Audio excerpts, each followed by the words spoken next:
Hello everyone. मेरा नाम है Sandeep Das Gupta and welcome to अचीवर्ली। आज हम लोग एनसीईआरटी क्लास 8 पॉलिटी का चैप्टर 7 का पार्ट 1 शुरू करने वाले हैं। प्रीवियस चैप्टर के लेक्चर्स अपलोड हो चुके हैं और मैंने क्लास 8 पॉलिटी का एक सेपरेट प्लेलिस्ट भी क्रिएट कर दिया है। प्लेलिस्ट का लिंक आपको इस वीडियो के डिस्क्रिप्शन बॉक्स में मिल जाएगा, तो जो लोग नए आए हैं वहां से उन वीडियोस को देख सकते हैं। मैं पढ़ाते हुए इंपॉर्टेंट पॉइंट्स को स्टार मार्क करता हुआ चलूंगा, तो अगर आप बुक से पढ़ रहे हैं आप भी उन पॉइंट्स को स्टार मार्क कर लें, या फिर अगर आप नोट्स बना रहे हैं तो अपने नोट्स में उन पॉइंट्स को लिख लें, क्योंकि वहां से क्वेश्चन आने के चांसेस ज्यादा होते हैं। अगर आपको कुछ डाउट हो तो आप मुझसे कमेंट से पूछ सकते हैं या फिर इंस्टाग्राम पे पूछ सकते हैं। इंस्टाग्राम का लिंक आपको इस वीडियो के डिस्क्रिप्शन बॉक्स में मिल जाएगा। एनसीईआरटी के बुक्स को आप एनसीईआरटी के वेबसाइट से फ्री में डाउनलोड कर सकते हैं, तो वहां से आप इस बुक को डाउनलोड कर लें और आज का लेक्चर देखने के बाद एक बार इस चैप्टर को पढ़ लें, जिससे कि आपको और अच्छे से समझ में आ जाएगा। तो चलिए अब आज का लेक्चर शुरू करते हैं। चैप्टर 7, पब्लिक फैसिलिटीज, जन सुविधाएं।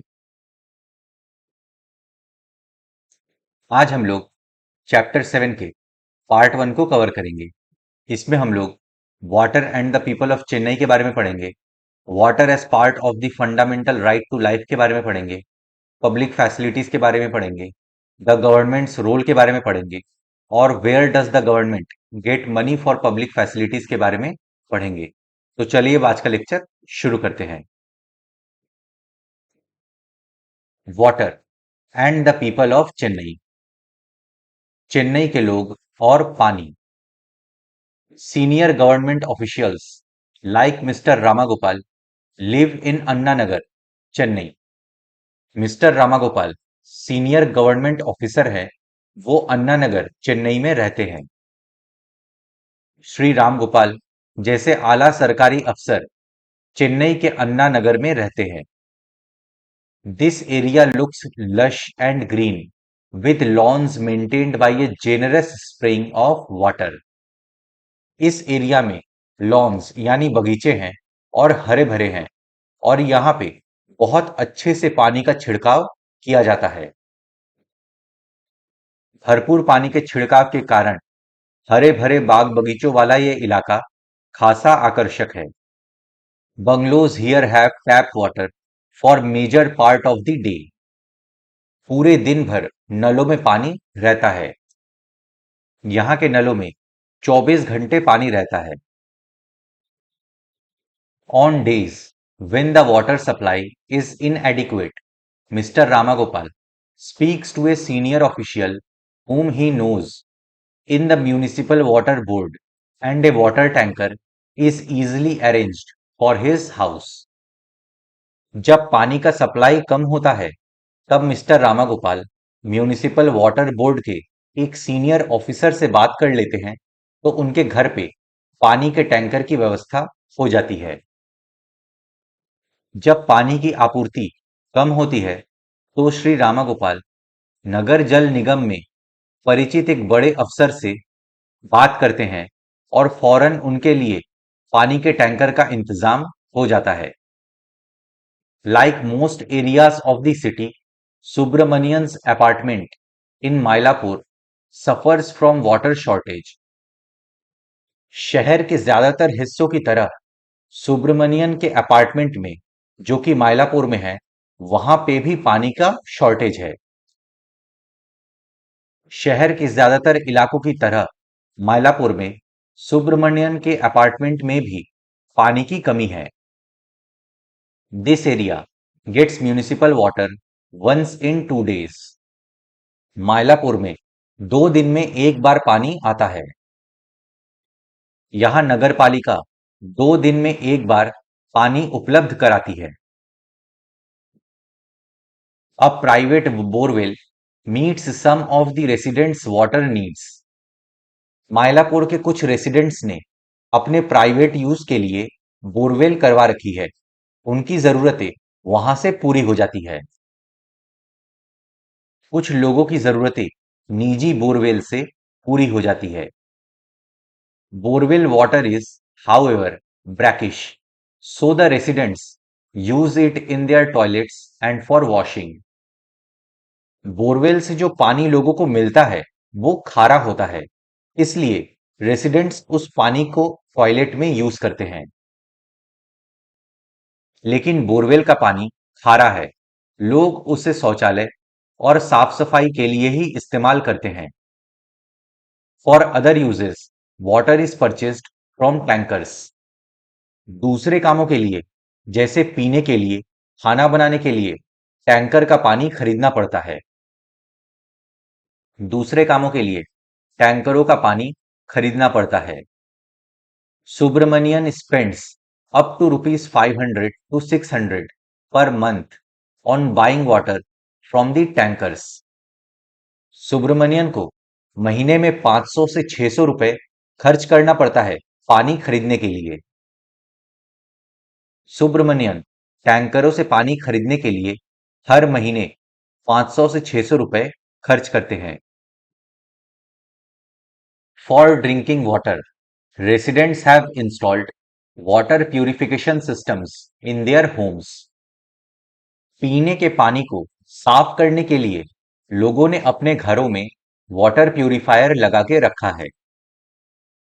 पीने के पानी को साफ करने के लिए लोगों ने घरों में ही जल शोधन उपकरण लगवाए हुए हैं।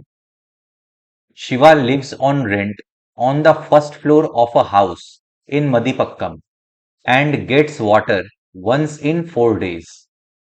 शिवा मदीपक्कम में एक घर में फर्स्ट फ्लोर पे रेंट में रहता है। इस एरिया में 4 दिन में एक बार पानी आता है। मडीपाक्कम के एक मकान में शिवा पहली मंजिल में किराए पर रहता है। उसे 4 दिन में एक बार पानी मिलता है। Shortage of water is one major reason why Shiva can't bring his family to Chennai. For drinking, Shiva buys bottled water. पानी का शॉर्टेज होना एक मेन रीजन है जिसके वजह से शिवा अपने पेरेंट्स को साथ रहने के लिए चेन्नई नहीं बुला पा रहा है। पीने के पानी के लिए शिवा मार्केट से पानी की बोतल खरीदता है। पानी की कमी के कारण वो अपने परिवार को चेन्नई नहीं ला पा रहा है। पीने के लिए शिवा बाजार से पानी की बोतलें खरीदता है। Padma works as a domestic help in Saidapet and lives in the nearby slum. Padma Saidapet में डोमेस्टिक हेल्प के रूप में काम करती है और वो पास के स्लम में रहती है। पद्मा घरेलू नौकरानी है। वो सैदापेट में काम करती है और पास ही एक झुग्गी बस्ती में रहती है। She pays a rent of ₹650 for the hutment, which has neither a bathroom nor a tap connection. उसके झुग्गी का किराया 650 रुपए है, जिसमें ना नल है और ना ही बाथरूम। उसकी झुग्गी का किराया 650 रुपए माहवार है। उसकी झुग्गी में ना तो शौचालय है और ना ही पानी का अन्य स्रोत है। For 30 such hutments, there is a common tap at one corner in which water comes from a borewell for 20 minutes twice daily. ऐसे 30 झुग्गियों का एक कॉमन नल है जिसमें 20 मिनट के लिए डेली 2 बार पानी आता है। इस तरह की 30 झुग्गियों के लिए कोने में एक ही नल है। इस नल में रोज 20 मिनट के लिए एक बोरवेल से पानी आता है। A family gets to fill a maximum of 3 buckets within this time. The same water is used for washing and drinking. इस टाइम में एक फैमिली को 3 बाल्टी भरने का ही मौका मिल पाता है। इसी पानी का इस्तेमाल पीने के लिए होता है और धोने के लिए होता है। इस दौरान एक परिवार को ज्यादा से ज्यादा 3 बाल्टियां भरने का मौका मिलता है। इसी पानी को लोग नहाने, धोने और पीने के लिए इस्तेमाल करते हैं। In summer the flow becomes a trickle so that one family gets water only at the cost of another. गर्मी के टाइम में पानी बहुत कम हो जाता है और वहां रहने वाले परिवारों को पानी नहीं मिल पाता। गर्मियों में पानी इतना कम हो जाता है कि कई परिवारों को पानी ही नहीं मिल पाता। People have to wait long hours for water tankers. उन्हें टैंकरों का घंटों इंतजार करना पड़ता है। हमने देखा कि चेन्नई में रहने वाले लोगों को कौन-कौन सी और कैसी-कैसी प्रॉब्लम्स फेस करनी पड़ती है पानी को लेके। अब हम लोग का नेक्स्ट टॉपिक है water as part of the fundamental right to life. जीवन के अधिकार के रूप में पानी। Water is essential for life and for good health. पानी हमारे जीवन के लिए और हेल्दी लाइफ के लिए बहुत एसेंशियल है। पानी हमारे लिए बेसिक नीड है। जीवन और स्वास्थ्य के लिए पानी आवश्यक है। Not only is it necessary for us to be able to meet our daily needs, but safe drinking water can prevent many water related diseases. पानी हमारे डेली नीड्स को पूरा करने के लिए बहुत जरूरी है और साफ पानी बहुत सारे वाटर रिलेटेड डिजीजेस को रोक सकता है। इसलिए साफ पानी मिलना बहुत जरूरी है। ना केवल ये हमारी दैनिक जरूरतों को पूरा करने के लिए आवश्यक है, बल्कि पीने का साफ पानी बहुत सारी पानी से होने वाली बीमारियों को भी रोक सकता है। India has one of the largest number of cases of diseases such as diarrhoea, dysentery, cholera. Bharat में डायरिया, डिसेंट्री, कोलेरा के केसेस बहुत ज्यादा सामने आते हैं। भारत की स्थिति ये है कि जिन देशों में दस्त, पेचिश, हैजा जैसी बीमारियों के सबसे ज्यादा मामले सामने आते हैं, उनमें उसका स्थान काफी ऊपर आता है। Over 1600 Indians, most of them children below the age of 5 years, reportedly die every day because of water related diseases. Water related diseases की वजह से हर रोज 1600 भारतीय लोगों की मृत्यु होती है, जिसमें 5 साल से कम उम्र के बच्चों की संख्या ज्यादा है। पानी से संबंधित बीमारियों के कारण हर रोज 1600 से ज्यादा भारतीय मौत के मुंह में चले जाते हैं। उनमें से ज्यादातर 5 साल से भी कम उम्र के बच्चे होते हैं। These deaths can be prevented if people have access to safe drinking water. अगर लोगों के लिए साफ पानी अवेलेबल करवाया जाए और इजीली एक्सेसिबल हो, तो ये डेथ्स को कम किया जा सकता है। अगर लोगों के पास पीने का पानी सहज रूप से उपलब्ध हो, तो इन मौतों को रोका जा सकता है। The Constitution of India recognizes the right to water as being a part of the right to life under Article 21. भारतीय संविधान में राइट टू वाटर को रिकॉग्नाइज किया गया है, जो कि आर्टिकल 21 राइट टू लाइफ के अंतर्गत आता है। राइट टू वाटर को राइट टू लाइफ का हिस्सा माना गया है।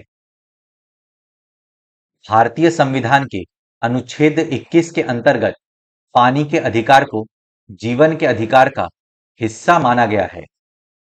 इस पॉइंट को आप स्टार मार्क कर लीजिए, क्योंकि ये आपसे क्वेश्चन में पूछा जा सकता है। This means that it is the right of every person, whether rich or poor, to have sufficient amounts of water to fulfil his or her daily needs at a price that he or she can afford. Right to water का मतलब है कि कोई भी व्यक्ति हो, चाहे गरीब हो या अमीर हो, हर व्यक्ति को ये अधिकार है कि उसे सफिशिएंट अमाउंट ऑफ वाटर मिले, जिससे वो अपने डेली नीड्स को पूरा कर सके और ये पानी उसे सस्ती कीमत पर मिले। इसका मतलब ये है कि अमीर, गरीब हर व्यक्ति का ये अधिकार है कि उसे सस्ती कीमत पर दैनिक जरूरतों को पूरा करने के लिए पर्याप्त मात्रा में पानी मिले। In other words, there should be universal access to water. जब सभी व्यक्ति को अफोर्डेबल प्राइस में सफिशिएंट पानी मिलेगा, तभी हम कह सकते हैं कि वाटर का यूनिवर्सल एक्सेस है सबके पास। पानी सबको मिलना चाहिए। कहने का मतलब यह है कि पानी तक सार्वभौमिक पहुंच होनी चाहिए। दूसरे शब्दों में, सबको पानी मिलना चाहिए। Universal access. Universal access is achieved when everyone has physical access to a good and can also afford it. For instance, a tap connection at home will allow physical access to water, and if the price of water is low or is provided free, everyone will be able to afford it. जब हर एक व्यक्ति के पास किसी चीज का physical access होगा, मतलब वो चीज उस व्यक्ति को प्राप्त हो गई है, वो भी ऐसी कीमत पर जिसे वो अफोर्ड कर सकता है, उसे यूनिवर्सल एक्सेस यानी सार्वभौमिक पहुंच कहते हैं। फॉर एग्जाम्पल, टैप का कनेक्शन हर एक व्यक्ति के घर में हो तो उसे पानी मिलेगा, और पानी या तो फ्री मिले या फिर कम कीमत पर मिले, जिससे वो उस पानी को अफोर्ड कर पाएगा। जब ऐसा होगा तो इसे वाटर का यूनिवर्सल एक्सेस कहते हैं। सार्वभौमिक पहुंच। जब हर व्यक्ति को कोई चीज पूरी तरह हासिल हो जाती है और वो उसका खर्च उठा सकता है, तो इसे सार्वभौमिक पहुंच कहा जाता है। उदाहरण के लिए, घर में नल में पानी आ रहा हो तो परिवार को पानी तक पहुंच मिल जाती है, और अगर उसकी कीमत कम हो या वो मुफ्त उपलब्ध हो तो हर कोई उसका इस्तेमाल कर सकता है।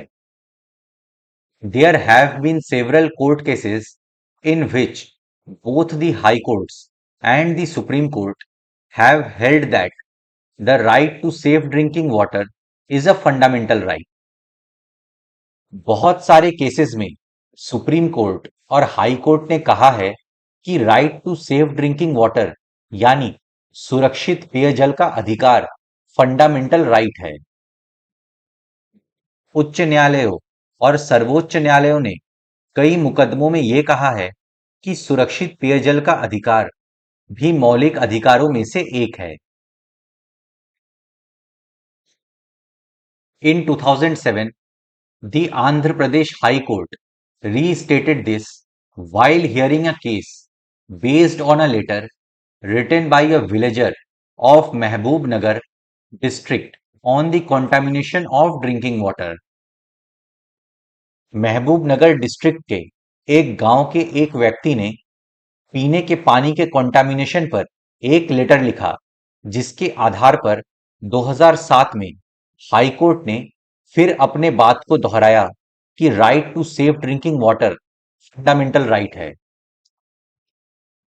2007 में आंध्र प्रदेश उच्च न्यायालय ने पानी में गंदगी के सवाल पर महबूब नगर जिले के एक किसान द्वारा लिखे गए पत्र के आधार पर चली सुनवाई में इस बात को फिर दोहराया है। The villager's complaint was that a textile company was discharging poisonous chemicals into a stream near his village, contaminating groundwater, which was the source for irrigation and drinking water. Villager ने कंप्लेंट किया कि एक textile company गांव के पास के नदी में poisonous chemical छोड़ रही है, जिससे पानी कॉन्टामिनेट हो जा रहा है, ग्राउंड वाटर कंटामिनेट हो जा रहा है। महबूब नगर के इलाके में ग्राउंड वाटर इरिगेशन और पीने के पानी का मेन सोर्स है। पत्र भेजने वाले किसान की शिकायत थी कि एक कपड़ा बनाने वाली कंपनी गांव के पास स्थित जलधारा में विषैले रसायन छोड़ रही है। उससे भूमिगत पानी दूषित हो गया है, जो कि सिंचाई और पीने के पानी का स्रोत है। The judges directed the Mahbubnagar district collector to supply 25 liters of water to each person in the village. जज ने महबूबनगर के डिस्ट्रिक्ट कलेक्टर को ऑर्डर दिया कि गांव में प्रत्येक व्यक्ति को 25 लीटर पानी सप्लाई किया जाए। इस मुकदमे के आधार पर न्यायाधीशों ने महबूबनगर के जिला कलेक्टर को आदेश दिया कि वो गांव के प्रत्येक व्यक्ति को हर रोज 25 लीटर पानी उपलब्ध कराए। Right to water entitles everyone to sufficient, safe, acceptable, physically accessible, and affordable water for personal and domestic use. United Nations 2002। United Nations ने राइट टू वाटर को डिफाइन किया है। यूनाइटेड नेशन बोलता है कि राइट टू वाटर का मतलब है कि सबको सफिशिएंट पानी मिले, साफ पानी मिले, फिजिकली एक्सेसिबल हो, फॉर एग्जाम्पल टैप कनेक्शन हो, अफोर्डेबल हो, ताकि सभी व्यक्ति वाटर का पर्सनल और डोमेस्टिक यूज आसानी से कर पाएं। जल अधिकार का मतलब है कि प्रत्येक व्यक्ति को व्यक्तिगत और घरेलू इस्तेमाल के लिए पर्याप्त, सुरक्षित, स्वीकार्य, भौतिक रूप से पहुंच के भीतर और सस्ती दर पर पानी मिलना चाहिए। अब हम लोग का नेक्स्ट टॉपिक है पब्लिक फैसिलिटीज, जन सुविधाएं। Like water, there are other essential facilities that need to be provided for everyone. पानी के साथ साथ कुछ और ऐसी फैसिलिटीज हैं जिनकी जरूरत सबको है। पानी की तरह कुछ अन्य सुविधाएं भी हैं जिनका हर व्यक्ति के लिए इंतजाम किया जाना चाहिए। Last year, you read about two other such facilities, healthcare and sanitation. ऐसी दो फैसिलिटीज हैं हेल्थ केयर और सैनिटेशन। पिछले साल आपने स्वास्थ्य और स्वच्छता इन दो सुविधाओं के बारे में पढ़ा था। Sanitation, provision of facilities for the safe disposal of human urine and feces. This is done by construction of toilets and pipes to carry the sewerage and treatment of wastewater. This is necessary so as to avoid contamination.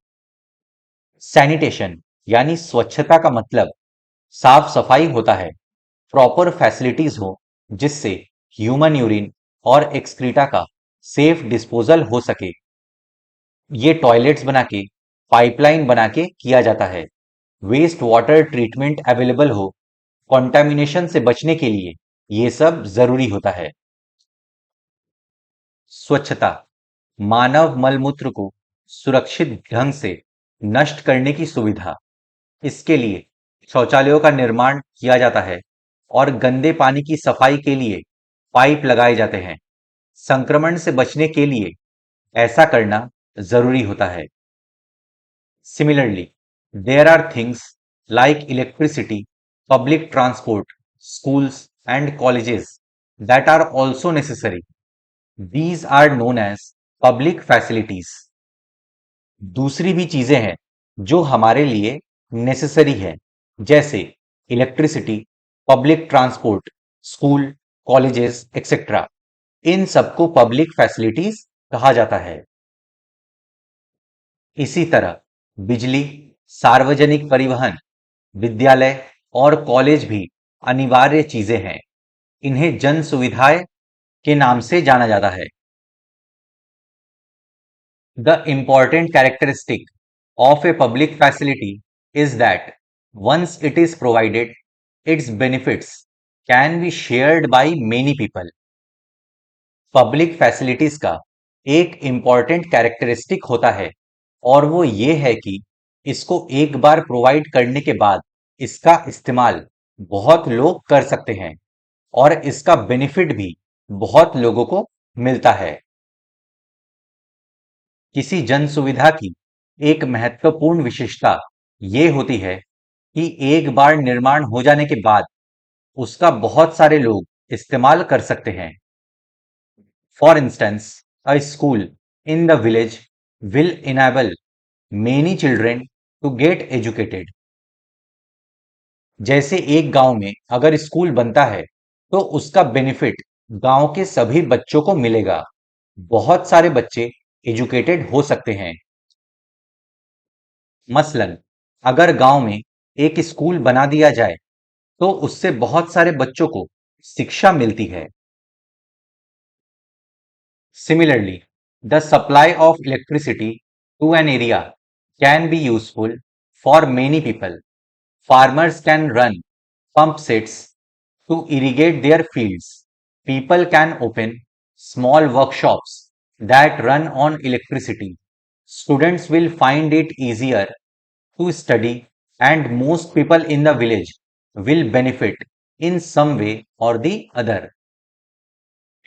ऐसे ही electricity का इस्तेमाल बहुत लोग कर सकते हैं और इसका बेनिफिट भी बहुत लोगों को मिलेगा। फॉर एग्जाम्पल, किसान पंप चला के अपने खेत की सिंचाई कर सकता है। लोग छोटे वर्कशॉप खोल सकते हैं जो बिजली से चलते हों। स्टूडेंट्स अच्छे से पढ़ाई कर पाएंगे अगर उनके घरों में बिजली रहेगी तो। और इलेक्ट्रिसिटी का यूज गांव में और भी कई तरीकों से किया जा सकता है।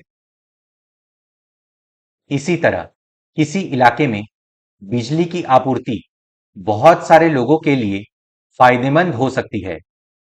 किसान अपने खेतों की सिंचाई के लिए पंप सेट चला सकते हैं। लोग बिजली से चलने वाली छोटी मोटी वर्कशॉप खोल सकते हैं। विद्यार्थियों को पढ़ने लिखने में आसानी हो जाती है और किसी न किसी तरीके से गांव के अधिकांश लोगों को फायदा होता है। अब हम लोग का नेक्स्ट टॉपिक है द गवर्नमेंट्स रोल, सरकार की भूमिका। Given that public facilities are so important, someone must carry the responsibility of providing these to the people. This someone is the government. हमने देखा कि पब्लिक फैसिलिटीज सभी के लिए बहुत इंपॉर्टेंट है, तो किसी को ये रिस्पॉन्सिबिलिटी उठानी पड़ेगी कि वो ये पब्लिक फैसिलिटीज सब लोगों को प्रोवाइड करे, और ये रिस्पॉन्सिबिलिटी गवर्नमेंट उठाती है। चूंकि जन सुविधाएं इतनी महत्वपूर्ण है, इसलिए उन्हें मुहैया कराने की जिम्मेदारी भी किसी न किसी के ऊपर जरूर आनी चाहिए। जी हाँ, ये जिम्मेदारी सरकार के ऊपर आती है। One of the most important functions of the government is to ensure that these public facilities are made available to everyone. Government बहुत ही इंपॉर्टेंट रोल प्ले करती है इन पब्लिक फैसिलिटीज को सभी लोगों तक पहुंचाने में। ये गवर्नमेंट का एक इंपॉर्टेंट फंक्शन है। सरकार की बहुत सारी महत्वपूर्ण जिम्मेदारियों में से एक ये है कि वो सभी लोगों को इस तरह की जन सुविधाएं मुहैया कराए। Let us try and understand why the government and only the government must bear this responsibility.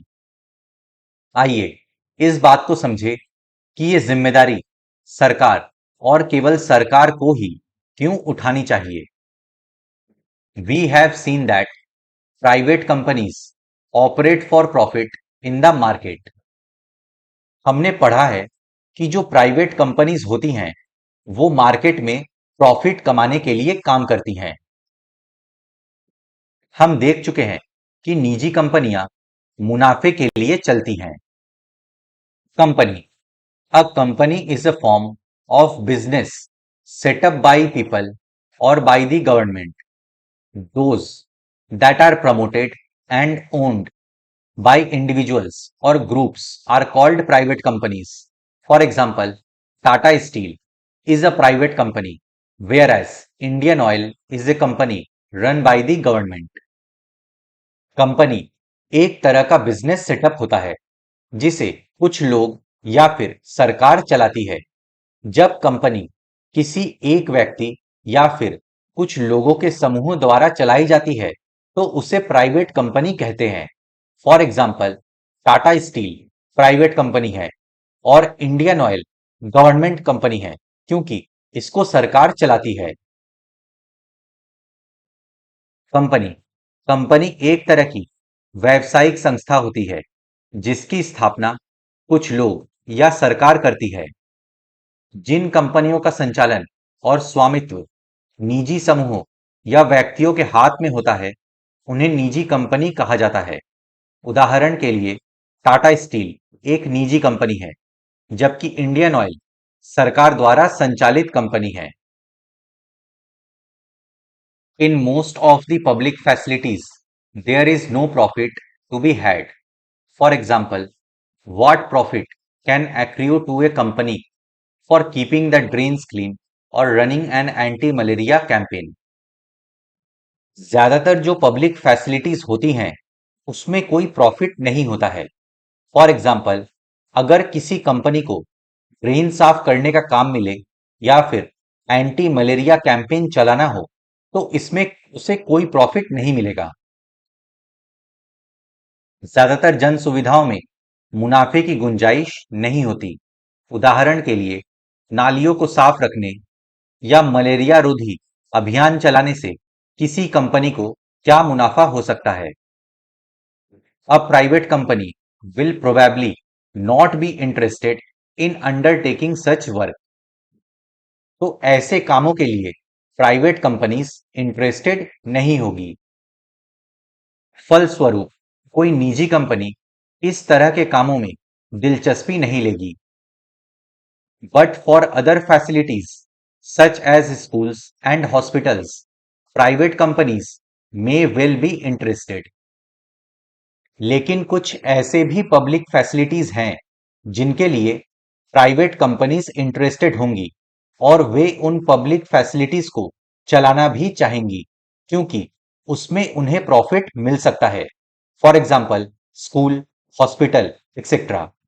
आपने प्राइवेट स्कूल, हॉस्पिटल देखे ही हैं। लेकिन स्कूल और अस्पताल जैसी कुछ जन सुविधाओं में निजी कंपनियों को दिलचस्पी हो सकती है। We have many of these, particularly in large cities.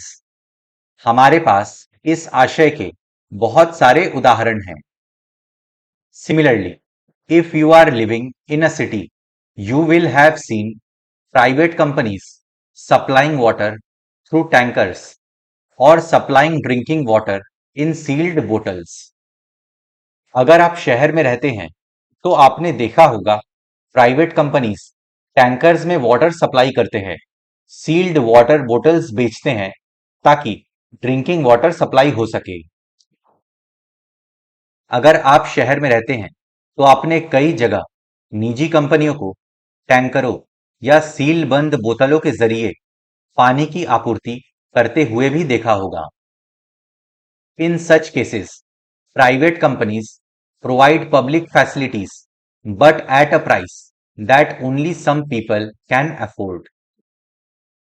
ऐसे केसेस में private companies public facilities provide करवाती हैं बट वो ऐसे प्राइस में बेचती है जिसे कुछ लोग ही अफोर्ड कर पाते हैं क्योंकि प्राइवेट कंपनीज का मेन मोटिव प्रॉफिट कमाना होता है। ऐसी स्थितियों में निजी कंपनियां जन सुविधाएं तो मुहैया कराती हैं लेकिन उनकी कीमत इतनी ज्यादा होती है कि चंद लोग ही उसका खर्च उठा पाते हैं। Hence, this facility is not available to all at an affordable rate. जब प्राइवेट कंपनीज का मेन मोटिव ही प्रॉफिट कमाना होता है तब ये पब्लिक फैसिलिटीज सभी लोगों के लिए अफोर्डेबल प्राइस में अवेलेबल नहीं होती है। ये सुविधा सस्ती दर पर सभी लोगों के लिए उपलब्ध नहीं होती।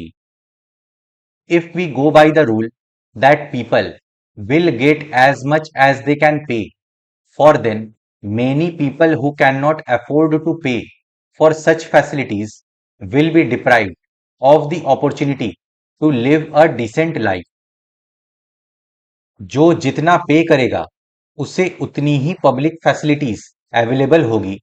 अगर हम इस नियम से चले तो हम पाएंगे बहुत सारे लोगों को पब्लिक फैसिलिटीज अवेलेबल ही नहीं हो पा रही हैं क्योंकि वे खर्च नहीं कर पा रहे हैं और उन्हें डिसेंट लाइफ की अपॉर्चुनिटी जो मिलनी चाहिए वो उन्हें नहीं मिल पा रही है और ये संविधान के प्रिंसिपल्स आइडियल्स के खिलाफ है। जितना खर्च करेंगे लोग उसके मुताबिक ही सुविधाएं पाएंगे। यदि ये सामान्य नियम बन जाए तो बड़ी मुश्किल होगी। इसका नतीजा ये होगा कि जो इन सुविधाओं के एवज में खर्च नहीं कर पाएंगे वे सम्मानजनक जीवन जीने से वंचित रह जाएंगे। Clearly this is not a desirable option. ये कोई अच्छा विकल्प नहीं है। Public facilities relate to people's basic needs. Public facilities लोगों की बेसिक नीड्स से जुड़ा होता है जो उनकी रोजमर्रा की जरूरतें होती हैं। जन सुविधाओं का संबंध लोगों की मूलभूत सुविधाओं से होता है। Basic needs primary requirements of food, water, shelter, sanitation, health care and education necessary for survival. जब हम बेसिक नीड्स की बात करते हैं तो उसमें प्राइमरी रिक्वायरमेंट जैसे food, water, shelter, sanitation, health care आता है जो हमारे सर्वाइवल के लिए बहुत जरूरी है। मूलभूत सुविधाएं भोजन, पानी, आवास, साफ सफाई, स्वास्थ्य और शिक्षा जैसी बुनियादी जरूरतें जो जिंदा रहने के लिए जरूरी होती हैं। Any modern society requires that these facilities are provided so that people's basic needs are met. हर एक मॉडर्न सोसाइटी में इन फैसिलिटीज की जरूरत है ताकि लोगों की बेसिक नीड्स पूरी हो सके। किसी भी आधुनिक समाज के लिए जरूरी है कि वहां इन सुविधाओं का इंतजाम हो ताकि लोगों की मूलभूत जरूरतें पूरी की जा सकें। The right to life that the Constitution guarantees is for all persons living in this country. भारतीय संविधान में जो जीवन का अधिकार दिया गया है वो देश के सभी लोगों को प्राप्त है। संविधान में जीवन के अधिकार का जो आश्वासन दिया गया है वो देश के सभी लोगों को प्राप्त है। The responsibility to provide public facilities, therefore, must be that of the government. ये सरकार की रिस्पॉन्सिबिलिटी बनती है कि वो अफोर्डेबल प्राइस पे सबके लिए पब्लिक फैसिलिटीज प्रोवाइड करवाए ताकि सभी लोगों को उसका बेनिफिट मिल सके। इसलिए जन सुविधाएं मुहैया कराने की जिम्मेदारी लाजमी तौर पर सरकार के ऊपर ही आनी चाहिए। The government need to play an active role in providing adequate access to proper health facilities for the entire population. This includes the eradication of preventable diseases like polio. Government को proper and accessible health care facilities भी provide करने के लिए एक active role play करना चाहिए ताकि सभी लोग उसका लाभ उठा सकें। सरकार पूरी आबादी के लिए समुचित स्वास्थ्य सुविधाओं की व्यवस्था करने में अहम भूमिका निभाती है। पोलियो जैसी बीमारियों का उन्मूलन भी इसी तरह की योजनाओं के तहत आता है। Where does the government get money for public facilities? सरकार को जन सुविधाओं के लिए पैसा कहां से मिलता है? Every year you must have heard the government budget being presented in the parliament. हर साल गवर्नमेंट पार्लियामेंट में बजट पेश करती है। आप हर साल सुनते होंगे कि सरकार ने संसद में बजट पेश किया है। This is an account of the expenses the government has made on its programmes in the past year and how much it plans to spend in the coming year.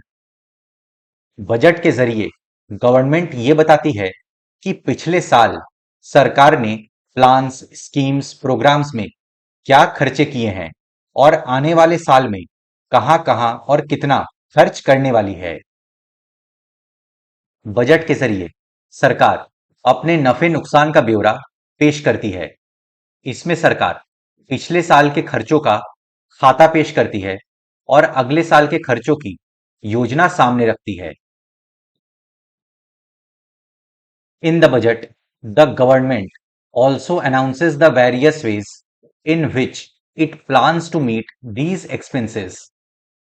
Budget में government ये भी बताती है कि plans and programmes में जो खर्च किए जाएंगे उसके लिए पैसा कहां से आएगा। बजट में सरकार को इस बात का भी ऐलान करना पड़ता है कि अगले साल की योजनाओं के लिए पैसे की व्यवस्था कहां से की जाएगी। The main source of revenue for the government is the tax collected from the people, and the government is empowered to collect these taxes and use them for such programs. Government के पास revenue का जो main source है वो है लोगों से collect किया गया टैक्स। गवर्नमेंट के पास टैक्स कलेक्ट करने का और उन पैसों को प्रोग्राम्स, प्लान्स, स्कीम्स में खर्च करने का अधिकार होता है। ऐसे ही सरकार सभी के लिए पब्लिक फैसिलिटीज मुहैया कराती है। जनता से मिलने वाला कर सरकार की आमदनी का मुख्य जरिया होता है। जनता से कर वसूल करने और उन्हें सार्वजनिक कार्यक्रमों पर खर्च करने का सरकार को पूरा अधिकार होता है। For instance, to supply water, the government has to incur costs in pumping water, carrying it over long distances, laying down pipes for distribution, treating the water for impurities, and finally collecting and treating wastewater. उदाहरण के लिए, पानी की आपूर्ति के लिए सरकार को पानी निकालने, पानी को दूर तक पहुंचाने, पाइपों का जाल बिछाने, पानी को साफ करने और आखिर में गंदे पानी को ठिकाने लगाने पर खर्च करना पड़ता है। It meets these expenses partly from the various taxes that it collects and partly by charging a price for water. Government को इन सब चीजों पे खर्च करने के लिए पैसे चाहिए, तो ये पैसे सरकार को टैक्स के रूप में मिलता है और पानी पे प्राइस चार्ज करके मिलता है। सरकार इन खर्चों को कुछ हद तक करों के जरिए और कुछ हद तक पानी की कीमत वसूल करके पूरा करती है। This price is set so that most people can afford a certain minimum amount of water for daily use. इस प्राइस को गवर्नमेंट ऐसा रखती है जिससे सभी व्यक्ति हर रोज एक certain minimum amount of water afford कर पाए। पानी की कीमत इस तरह तय की जाती है कि ज्यादातर लोग रोजाना एक निश्चित मात्रा में पानी का खर्च उठा सकें। देखिए, ये यूनियन बजट 2018-19 का डेटा है। इसमें यह बताया गया है कि सेंट्रल गवर्नमेंट के पास अगर 1 रुपया टैक्स रेवेन्यू से आ रहा है तो वो कहां कहां से आ रहा है। देखिए, नॉन डेप्ट कैपिटल रिसीप्ट से 3 पैसे मिल रहे हैं, कस्टम से 4 पैसे मिल रहे हैं, यूनियन एक्साइज ड्यूटी से 8 पैसे मिल रहे हैं, नॉन टैक्स रेवेन्यू से 8 पैसे मिल रहे हैं, इनकम टैक्स से 16 पैसे, कॉरपोरेशन टैक्स से 19 पैसे मिल रहे हैं, बोरोइंग्स एंड अदर लाइबिलिटीज से 19 पैसे मिल रहे हैं और जीएसटी और अदर टैक्सेस से 23 पैसे मिल रहे हैं। इन सब के बारे में हम लोग इकोनॉमिक्स में डिटेल में पढ़ेंगे, बस यहाँ पे एक चार्ट दिखाया गया है। और ऐसे ही सेंट्रल गवर्नमेंट जो पैसे खर्च करती है अपने प्लान, प्रोग्राम, स्कीम्स में, तो उसका यहाँ पे चार्ट दिखाया गया है। ये भी यूनियन बजट 2018-19 का डेटा है।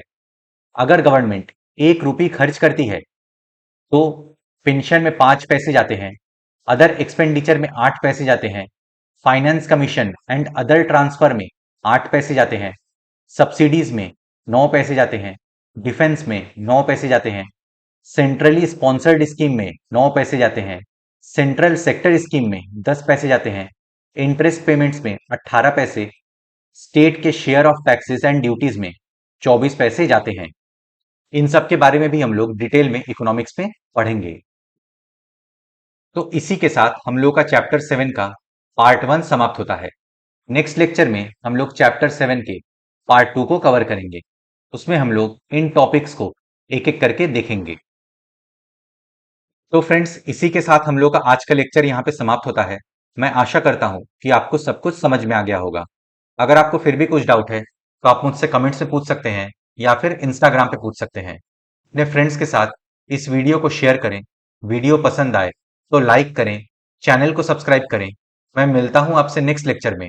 Good day to everyone. जय हिंद।